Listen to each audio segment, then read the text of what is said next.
Hi viewers, మా stories మీకు నచ్చుతున్నాయి కదూ? మరైతే ఎందుకు ఆలస్యం? కొత్తగా మా ఛానల్ చూస్తున్నవారు స్టోరీ స్టార్టింగ్లోనే మా ఛానల్ని సబ్స్క్రైబ్ చేసుకోండి. పక్కనున్న బెల్ ఐకాన్ని కొట్టడం మర్చిపోకండి.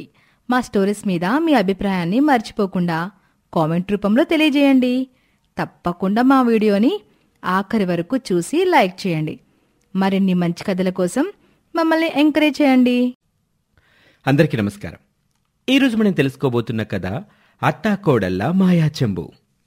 బుక్కరాయి సముద్రం అనే ఊరిలో శాంతమ్మ కుటుంబం ఉంది. ఆమె భర్త నారాయణ, కొడుకు గోవిందం, కోడలు నాగమణి. ఇలా ఆ నలుగురూ కలిసి ఏనాడో తనఖాలో పెట్టిన తమ పూర్వీకుల ఇంటిని విడిపించుకోవటానికి చాలా తిప్పలు పడుతున్నారు.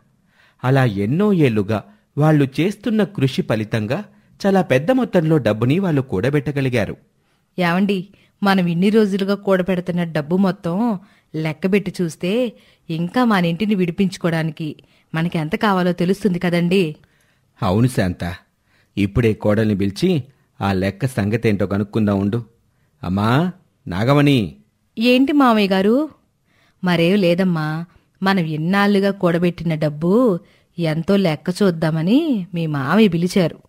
సరే మామయ్య, ఇప్పుడే మనం డబ్బులు దాచిన పెట్టి తీసుకొస్తాను, ఉండండి అంటూ లోపలికెళ్ళి మంచం కింద ఉన్న ఒక పెద్ద టంకుపెట్టెని బయటకు లాగి దాన్ని తెరిచింది.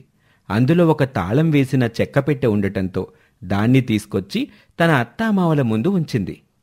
దీని తాళం మీ అబ్బాయి దగ్గరుంది మామయ్య, ఆయన వచ్చాకే తెరిచి చూద్దాం అని నాగమణి అంటుంది.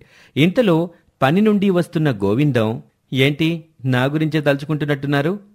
అందుకే నేను చూడండి, మీరు అలా తలుచుకోగానే ఇలా ప్రత్యక్షమైపోయాను.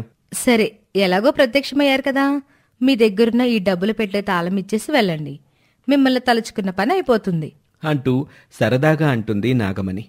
అలా లోపలికెళ్లిన గోవిందం తాళం తెచ్చి ఇవ్వగానే ఆ చెక్కపెట్టెని తెరిచి చూశారు.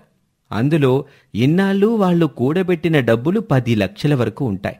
వాటన్నింటినీ లెక్కబెట్టాక, అత్తయ్య, ఈ డబ్బులతో మొత్తం మన ఇంటి మీద అప్పు తీరిపోయి మన ఇల్లు మనకొచ్చేస్తుంది కదా. ఏమోనే తల్లి, అసలే ఆ తనఖాల నరసయ్య మెలికిలి మనిషి. పైగా మనం ఇంటిని అతని దగ్గర తనఖా పెట్టి చాలా ఏళ్ళైపోయింది కదా, ఏమంటాడో చూడాలి. ఏంటమ్మా వాడనేది? మహా అయితే ఇవి సరిపోలేదు, ఇంకా కొంత బకాయింది అంటాడేమో, అంతే కదా. అది కూడా ఎప్పుడైనా అప్పు తెచ్చి తీర్చేద్దాంలే.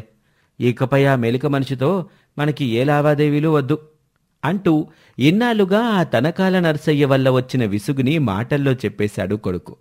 అలా ఆ తెల్లారి ఆ కుటుంబం మొత్తం తమ దగ్గర ఉన్న డబ్బుని తీసుకొని తనఖాల నరసయ్య దగ్గరకు వెళ్తారు. అతను వీళ్ళిచ్చిన డబ్బుని లెక్క చూసుకొని, ఏమిటో శాంతమ్మ, మీ పూర్వీకుల నుండి వచ్చిన ఇంటిని ఏదో అవసరమని నా దగ్గర తనఖా పెట్టి దాన్ని విడిపించుకోవటానికి ఇన్నేళ్లు పట్టింది పాపం.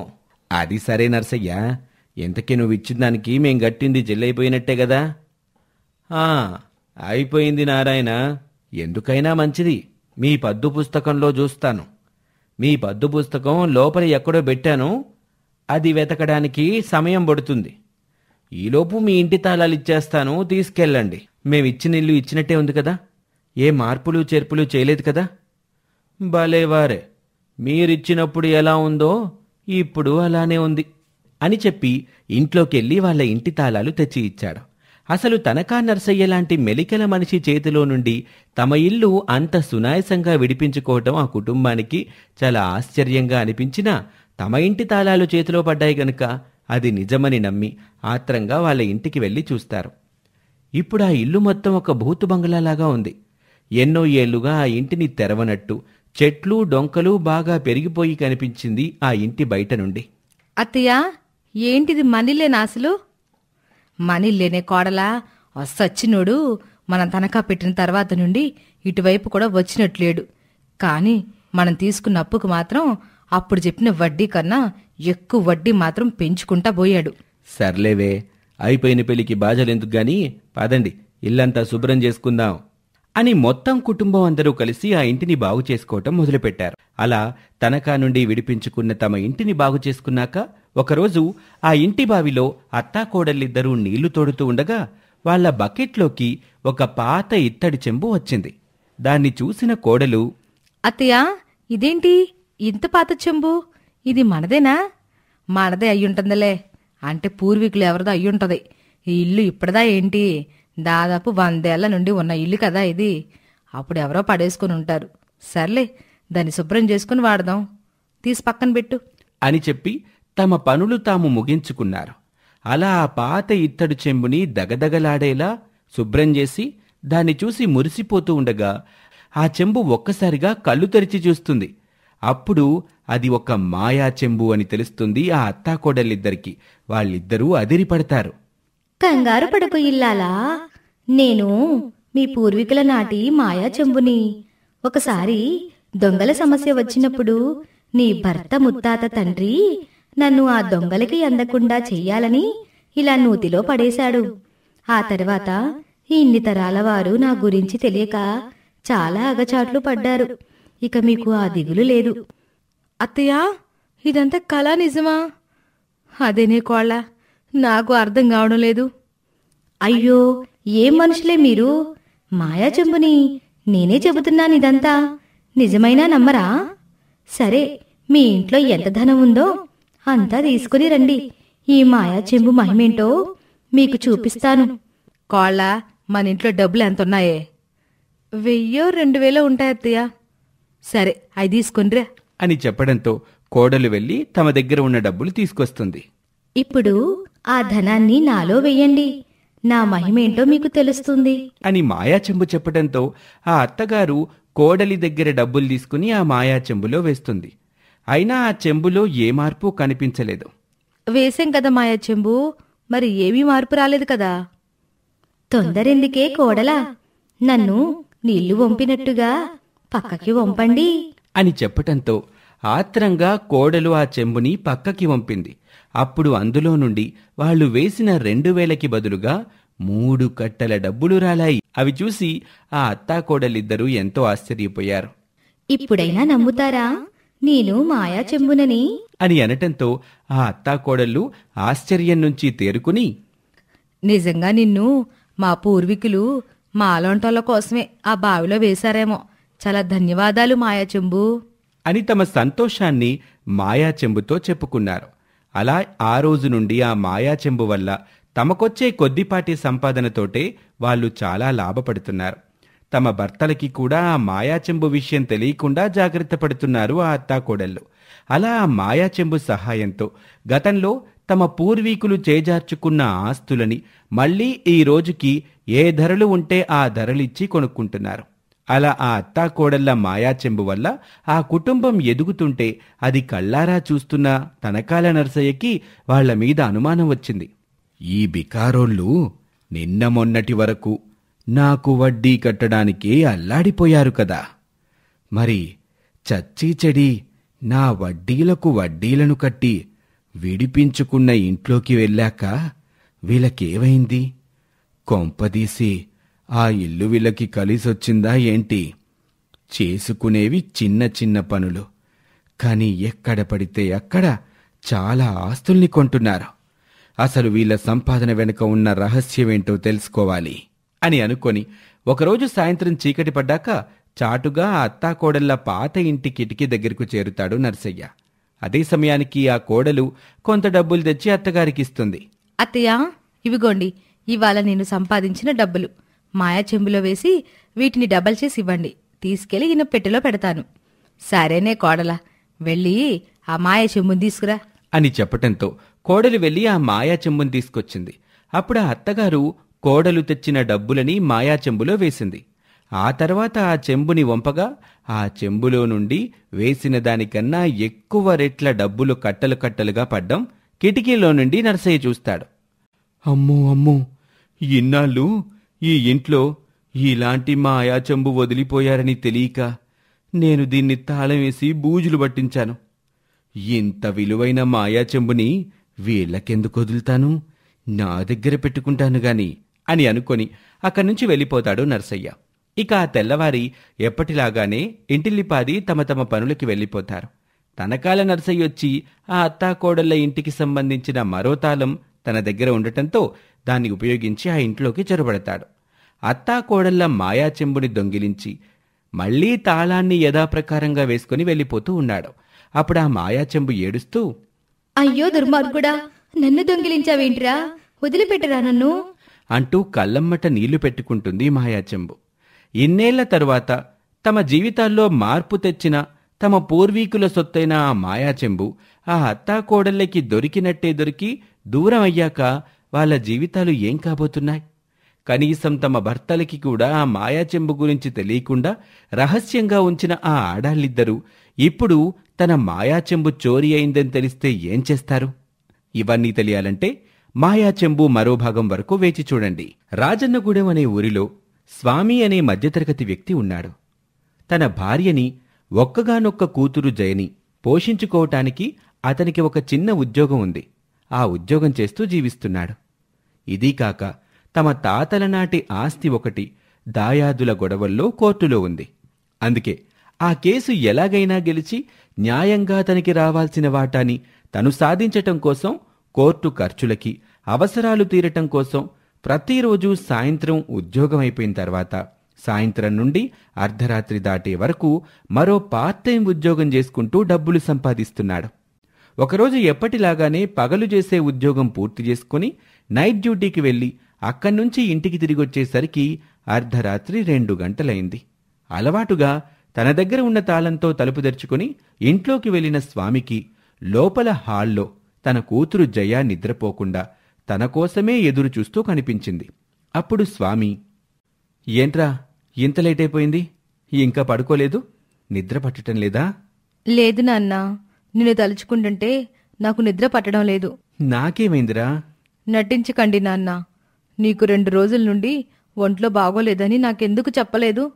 పైగా ఒంట్లో బాగోకపోయినా పగలొక పనికి, నైట్ ఇంకో పనికి ఎందుకు వెళ్తున్నావు నువ్వు? అదేం లేదురా తల్లి, వాతావరణం మారింది కదా, అందుకే కాస్త తేడా చేసింది. అయినా నేను కష్టపడేదంతా నీకోసమే గదరా. నీకిప్పుడు చదువు పూర్తయిపోవచ్చింది. అది పూర్తయ్యాక నిన్ను బావకిచ్చి పెళ్లి చెయ్యాలి.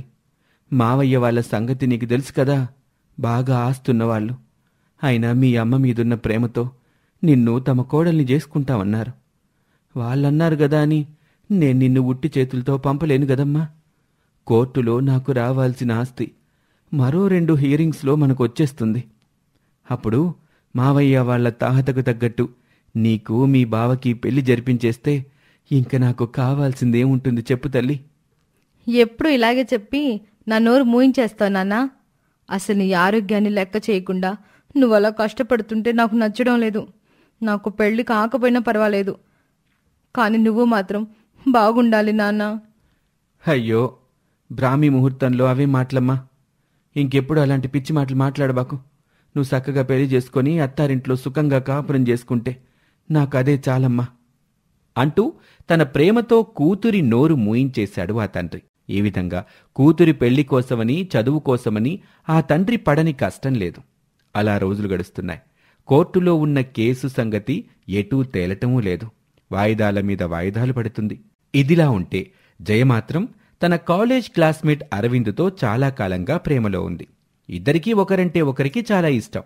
అలా అని అరవింద్ ధైర్యంగా వచ్చి తను జయని ప్రేమిస్తున్న విషయం స్వామితో చెప్పలేడు.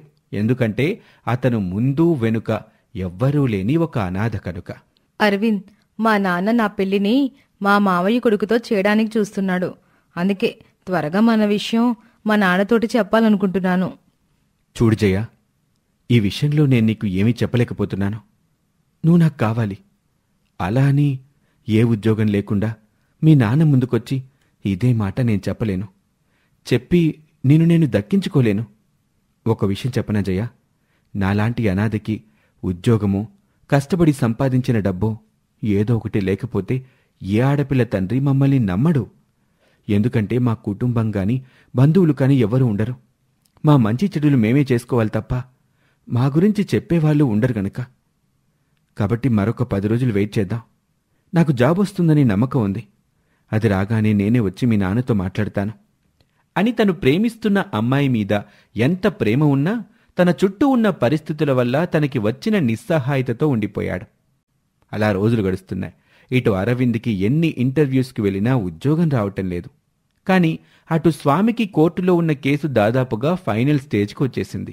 అలాంటి సమయంలోనే అతనికి తన కూతురు ఎవరూ లేని ఒక అనాథని ప్రేమిస్తున్న విషయం ఎవరి ద్వారానో తెలవటంతో స్వామికి కోపం కట్టలు దించుకుంది. అందుకే జయకి తెలియకుండా అరవిందని కలుసుకుంటాడు స్వామి. ఈ విషయం నేనే వచ్చి మీతో మాట్లాడాలనుకున్నాను అంకుల్. చూడు బాబూ, నీ పేరేంటో నాకు తెలీదు. నాకు నీ పేరు తెలుసుకోవాల్సిన అవసరం కూడా లేదు. ఎందుకంటే నా కూతురి జీవితంలోకి నువ్వు రావాలని నేను ఇప్పుడే కాదు ఎప్పటికీ అనుకోను. అసలు నీకేముందని నా పిల్ల నీకు ఇవ్వాలయ్యా? ఒక ఉద్యోగం ఉందా? సొంతిల్లుందా? సమాజంలో ఒక హోదా ఉందా? బంధువులు స్నేహితులని బలగం ఉందా? అసలు నీలో ఏం చూసి నేను పిల్లనివ్వాలయ్యా? ఒక విషయం గుర్తుపెట్టుకో, నా కూతురు నా మేనల్లుడితో సుఖంగా ఉంటుందని నాకు నమ్మకం ఉంది. లేదు, నీతోటే అది సుఖపడుతుందని నమ్మకం నీకుంటే ఆ నమ్మకం ఏంటో నాకు చూపించి నా కూతుర్ని అడుగు. లేదంటే జీవితంలో నా కూతుర్ని గలవబాకు, దాన్ని జీవితాన్ని నాశనం చేయకు అని తన ధోరణిలో తనే చెప్పుకుంటూ వెళ్ళిపోయాడు. కాని కనీసం అరవింద్ ఏం చెప్పాలనుకుంటున్నాడో కూడా వినాలనుకోలేదు ఆ మధ్యతరగతి తండ్రి స్వామి. అలా త్వరలో కూతురికి పెళ్లి చెయ్యాలన్న తొందరలో ఉన్న స్వామి తన బావమరిది పరంధామయ్య కుటుంబాన్ని నిశ్చితార్థం కోసం పిలిపించాడు. కనీసం జయ ఇష్టాయిష్టాల్ని పట్టించుకోకుండా స్వామి తన మేనల్లుడితో జయ నిశ్చితార్థం జరిపించేశాడు. అదే రోజు పెళ్లికి కూడా ముహూర్తాలు పెట్టుకున్నారు. మరో 3 రోజుల్లో జయకి తన బావకి పెళ్లి జరగబోతుంది. అలాంటప్పుడు జయ అరవిందని కలిసి తన పరిస్థితి చెప్పుకొని ఏడ్చింది. తనని ఎటైనా తీసుకెళ్లిపోమని అడిగింది. అప్పుడు అరవింద్, చూడు జయ, మీ నాన్నగారు నీ జీవితం బాగుపడాలనే ఆలోచిస్తున్నారు. అసలు నాతో పెళ్లి జరిగినా నీకు నేను తప్ప నా వైపు మరో ప్రపంచం ఉండదు. కాని మీ నాన్న చేసే ఈ సంబంధంతో నీకు అటూ ఇటూ కూడా బంధువులు ఆప్తులు ఉంటారు. వాళ్ళ ఆశీర్వాదాలన్నీ దొరుకుతాయి. మన జీవితంలో మనల్ని ముందుకు నడిపించేదేంటో చెప్పనా జయ? మనం బావుండాలని మరొకరు కోరుకునే కోరిక. అలా కోరే జనం నీకు చాలామందే ఉన్నారు. కనుక నువ్వు హ్యాపీగా ఉంటావు. ఇంక నన్ను మర్చిపో అని తను చెప్పాలనుకున్న అన్ని విషయాలు చెప్పి పెళ్లి తప్పించుకోవటానికి ఇల్లొదిలి వచ్చేద్దామనుకున్న జయని మళ్లీ ఇంటికే పంపాడు. చివరికి అరవింద్ కూడా తన తండ్రి నిర్ణయమే సరైంది అనటంతో జయ అరవింద్ మాటకి విలువనిచ్చి ఆ పెళ్లికి తల వంచుకుంది. మరొక్క రోజులో పెళ్లి ఉంది అనగా ఆ ముందు రోజు సాయంత్రం స్వామి తరపు లాయర్ స్వామి దగ్గరకు వచ్చాడు. చూడండి స్వామిగారు, మనం ఆ కేసు దాదాపు ఓడిపోయినట్టే. మీ అన్నదమ్ములు చాలా బలమైన ఆధారాలని సృష్టించి రేపే కోర్టులో ఇవ్వబోతున్నారు. అవి గనక కోర్టుకి చేరితే ఇంక మీకు ఆ ఆస్తి దక్కనట్టే. పైగా ఆ ఆస్తి మీద ఆశపడి మీరు పిల్ల పెళ్లి కూడా పెట్టుకున్నారు. మరిప్పుడేం చేస్తారో మీరే ఆలోచించుకోండి అని చెప్పి అతను వెళ్ళిపోయాడు. అతను వెళ్ళిపోయాక తన వియ్యాల వారికి అదే ఆస్తి ఇస్తానని చెప్పిన మాట ఇప్పుడు నెరవేరదు అని తెలిసి స్వామి చాలా టెన్షన్ పడుతున్నాడు. తెల్లవారితే కూతురి పెళ్లి, ఆస్తి చేజారిపోయిందని తెలిస్తే ఏమని చెప్పాలా అని ఆలోచిస్తూ ఉంటాడు స్వామి. సరిగ్గా అప్పుడే స్వామి ఫోన్ కూడా రింగ్ అవుతుంది. వియ్యాలవారికి కోర్టులో కేసు ఓడిపోబోతున్నారని కూడా తెలిసిపోయింది. ఫోన్ చేసిందెవరో కాదు, కాబోయే అల్లుడు. చూడు మావయ్య, జయని చేసుకోవడం నాకు పెద్దగా ఇష్టం లేకపోయినా మీ తాతల ఆస్తి కోర్టులో ఉంది, అది ఏ రోజైనా మీకు వస్తుంది అని మా నాన్న బలవంతం చేస్తే నేను ఈ పెళ్లికి ఒప్పుకున్నాను. ఇప్పుడు మీకు ఆస్తి దక్కదని తెలిసాక ఇంక నేను జైన్ చేసుకున్నా యూజ్ లేదు. ఒకవేళ మీరు కాదు కూడదు అని అల్లరి చేసి పెళ్లి చేయించినా తను మా ఇంట్లో సుఖంగా ఉంటుందన్న గ్యారంటీ కూడా లేదు. ఇప్పుడు మీరేం చేస్తారో మీరే ఆలోచించుకోండి అని కాబోయే అల్లుడు బాంబు పేల్చటంతో స్వామికి మైండ్ అంతా బ్లాంక్ అయిపోయింది. ఆస్తి చేజారిపోయిన బాధ ఒక పక్కుంటే, అది లేదని సొంత మేనల్లుడే పెళ్లి ఆపేస్తున్నాడన్న బాధ మరో పక్కుంది. ఈ పరిస్థితుల్లో రేపు వచ్చిపోయే బంధువులకి తన ముఖం ఎలా చూపించాలో తెలియక స్వామి తమ ఊరిలో ఉన్న పెద్ద చెరువులో దూకి చనిపోవాలనుకుని అక్కడికి వెళ్ళాడు. తీరా అక్కడికి వెళ్లేసరికి అక్కడ అప్పటికే అరవిందున్నాడు. అతన్నక్కడ చూసేసరికి స్వామికి ఎలా రియాక్ట్ అవ్వాలో తెలియలేదు. ఏంటంకుల్, రేపు పెళ్లి పెట్టుకుని ఒంటరిగా ఇలా వచ్చారు? నా సంగతి సరే, ఎవరూ లేని ఇలాంటి చోటికి నువ్వెందుకొచ్చావు? నీకేం పనిక్కడా? ప్రేమించిన అమ్మాయి దక్కదు, తెల్లవారితే ఆమె పెళ్ళని తెలిసాక నాలాంటి వాడు ఇక్కడికి ఎందుకొస్తాడంకుల్?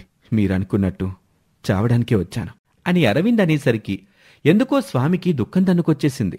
అందుకే తన బాధని ఆపుకోలేక అరవింద్ ముందు ఏడ్చి తన పరిస్థితి అతనితో చెప్పుకొని తన గుండెల్ని తేలికపరుచుకున్నాడు.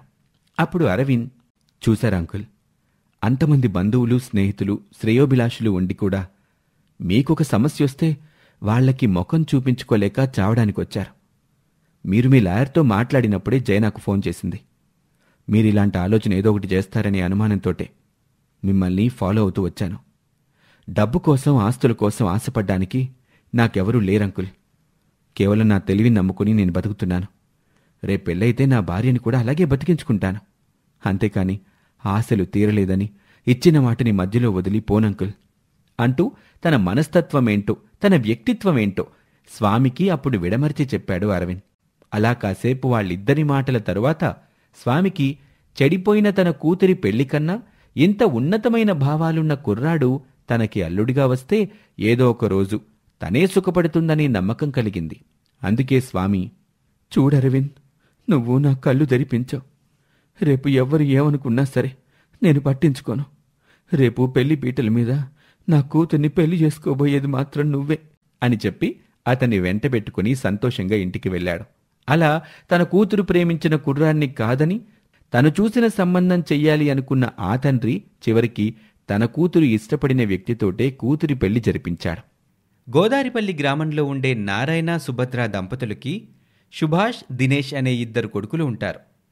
వాళ్ళు పెరిగి పెద్దవాళ్ళు కావటంతో ఇద్దరికీ పెళ్లిళ్ళు చేయాలని భావిస్తుంది సుభద్ర. ఏమయ్యా, కొడుకులు పెళ్ళిడికొచ్చారు. తెలిసిన వాళ్ళకేమైనా సంబంధాలుంటే చూడమని చెప్పావా? చెప్తున్నానే సుభద్ర, కానీ అందరూ కానీ అందరూ నా అత్యాశ గురించి మాట్లాడుతున్నారా? అంతేగా సుభద్ర. సుభద్ర డబ్బు పిచ్చిది, డబ్బు లేకపోతే చంపినా చంపేస్తుంది. మీకు సంబంధం చూసి తెలిసిన వాళ్ళ దగ్గర తలదించుకోవాలా నారాయణ అంటున్నారే. వాళ్ళే నిజంగా అంటున్నారా?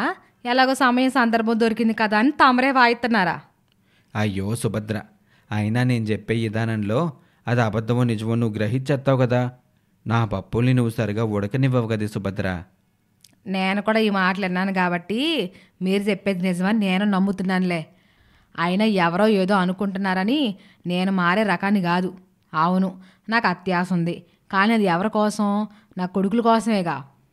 అప్పుడు ఎక్కువ కష్టం చేయమని కొడుకులకి చెప్పుకోవాలి. కానీ వచ్చే కోడలని ఎక్కువ డబ్బులు దమ్మని, ఒక విధంగా డబ్బులున్న కోడలనే కావాలని అంటావు, అంతేనా? అంతే. మరొక విషయం ఏంటంటే, కొంచెం రంగు తక్కువ ఉన్న అమ్మాయిని చూడు, అప్పుడు ఎక్కువ మొత్తంలో డబ్బు వచ్చుద్ది. ఆ రోజుల్లో నేను మా అమ్మ నీలాగే అనుకుంటే ఈరోజు నువ్వు ఇలా నా భారీగా వచ్చేదానివా సుభద్ర? మంద జరిగిపోయింది. ఊరకే దాని గురించి మాట్లాడి నా చేతితో దెబ్బలో, నా నోటితో తిట్లు పడకండి. ఇక నారాయణ మరో మాట మాట్లాడకుండా ఇంట్లో నుంచి బయటకు వెళ్ళిపోతాడు. అలా కొన్ని రోజులు గడుస్తాయి. సుభాష్కి కావేరితో, దినేష్కి రవళితో పెళ్లి జరుగుతుంది. కావేరి కట్నం పూర్తిగా తెస్తుంది. రవళి ఒక 20,000 రూపాయలు బాకీ పడుతుంది. దాంతో కావేరిని ప్రేమగా చూస్తూ రవళిని ఇబ్బంది పెడుతూ ఉంటుంది సుభద్ర. ఏమే రవలే, నువ్వు 20,000 కట్నం తక్కువ తెచ్చినందుకు టీ ఎక్కువగా తాగకూడదు. 2 అంటే 2 సార్లు మాత్రమే తాగాల. అన్నం కూడా రోజు మధ్యాహ్నం మాత్రమే తినాలి. అది దొడ్డు బియ్యం 1 కప్పు మాత్రమే వండుకోవాలి. ఇంటి పని మొత్తం నువ్వే చేయాలి. అలాగే అత్తయ్య, చేస్తానత్తయ్య. చూడు చిన్న కోడల, నువ్వు కట్నం తక్కువ తెచ్చినందుకు నీకు ఈ పనులు తప్పట్లేదు. నువ్వు కూడా మీ పుట్టింటికి వెళ్ళి ఆ బాకీ పడిన 20,000 తెచ్చావనుకో, నీకు ఇంట్లో రాని యోగం పడుతుంది. మొన్నే వెళ్ళినప్పుడు నాన్నకు చెప్పానత్తమ్మా, సర్దుబాటు చేస్తానని అన్నారు. చేస్తాననే చెప్తాడు మీ నాన్న, కానీ చేయడు. నీతో పనులు చేయించాలంటే మనసు రావట్లేదు, కానీ తప్పదు కదా కోడలా. అన్ని పనులు సంతోషంగా చేసుకుంటానత్తమ్మా, నా గురించి బాధపడకండి. నాన్న 20,000 ఇచ్చే వరకు నేను అన్ని పనులు చేస్తూనే ఉంటాను. వెళ్ళి వేడివేడి టీ పట్టుకొని రా, బాగా తలనొప్పిగా ఉంది. ఇంతలో సుభద్ర దగ్గరికి కావేరి వస్తుంది. అత్తయ్య, టీ ఏమైనా తాగుతారా? వద్దు కోడలా, నువ్వు వెళ్ళి తినడానికి ఆ రవలితో ఏదైనా చేయించుకో కోడలా. నువ్వు బక్క చిక్కితే మీ అమ్మాళ్ళ నుంచి నాకు మాట వచ్చుద్ది, నాకు మరీ అది పోతుంది. ఎలాగో అది 20,000 కట్నం తక్కువగా తెచ్చిందిగా, అందుకని ఇంటి పనంతా రవలి చేస్తుందిలే. తనకు అత్త సపోర్ట్ దొరికినందుకు కావేరి సంతోషంగా ఫీల్ అవుతూ ఉంటుంది. రవళి చేత దగ్గరుండి పనులన్నీ చేయిస్తుంది. చెప్పినట్టు చేయకపోతే కోప్పడుతుంది, అరుస్తుంది. అత్త సుభద్రతో చెప్పి కొట్టిపిస్తుంది కూడా. రోజురోజుకి అత్త సుభద్ర తోటికోడలు కావేరి పెట్టే హింసలు భరించలేక ఒక రోజున భర్తకు చెప్తుంది రవలి. చూడు రవలి, మా అమ్మ దేవత, ఉన్నవి లేనివి కల్పించుకొని చెప్తే నేను నమ్మను. 20,000 కోసం కోడల్ని చిత్రహింసలు పెట్టే అత్త కాదు మా అమ్మ అంటూ భార్య చెప్పింది నమ్మకుండా తన తల్లి దగ్గరకు తీసుకువెళ్ళి నింద వేసినందుకు మన్నించమని చెప్తాడు. అందుకు రవలి చేసేదేమీ లేక మన్నించమని వేడుకుంటుంది. తన మీద తన కొడుక్కే చెబుతావా అంటూ సుభద్ర కఠినంగా ఆలోచిస్తుంది. ఒకరోజున కట్టెలు కొట్టాలని గొడ్డలి పట్టుకురమ్మని చెప్తుంది. అది నిజమని నమ్మి రవలి గొడ్డలి పట్టుకొని బయట ఉంటుంది. లోపల సుభద్ర భయపడుతూ ఇలా అంటుంది. అరే దినేష్, నీ భార్య నన్ను గొడ్డలతో నరకడానికి బయట సిద్ధంగా ఉందిరా. ఈ మధ్య వంటలేంటి సరిగ్గా చేయట్లేదు, ఎందుకని అడిగా.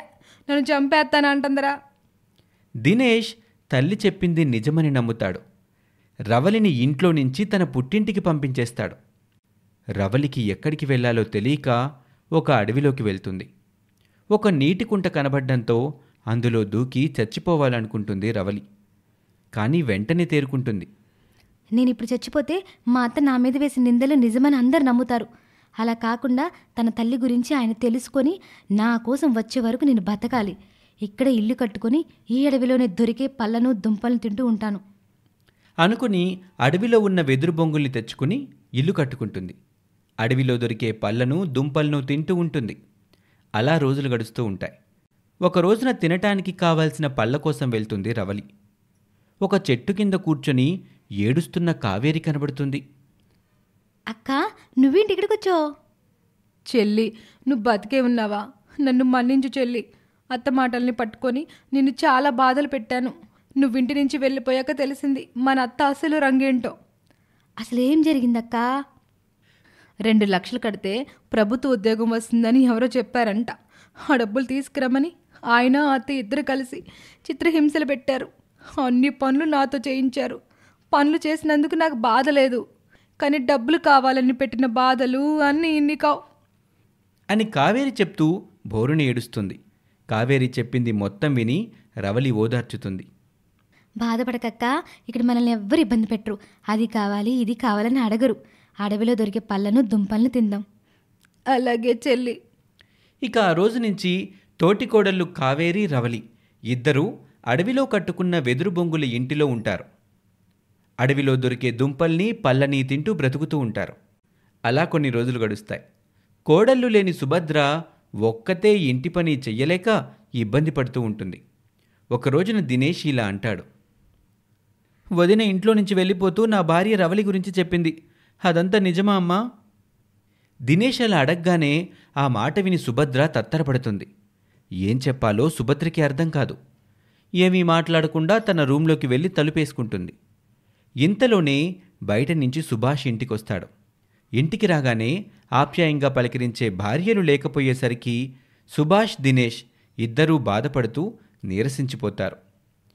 ఇక అప్పుడే తండ్రి నారాయణ వాళ్ళిద్దరినీ దగ్గరికి తీసుకొని ఓదార్చుతాడు.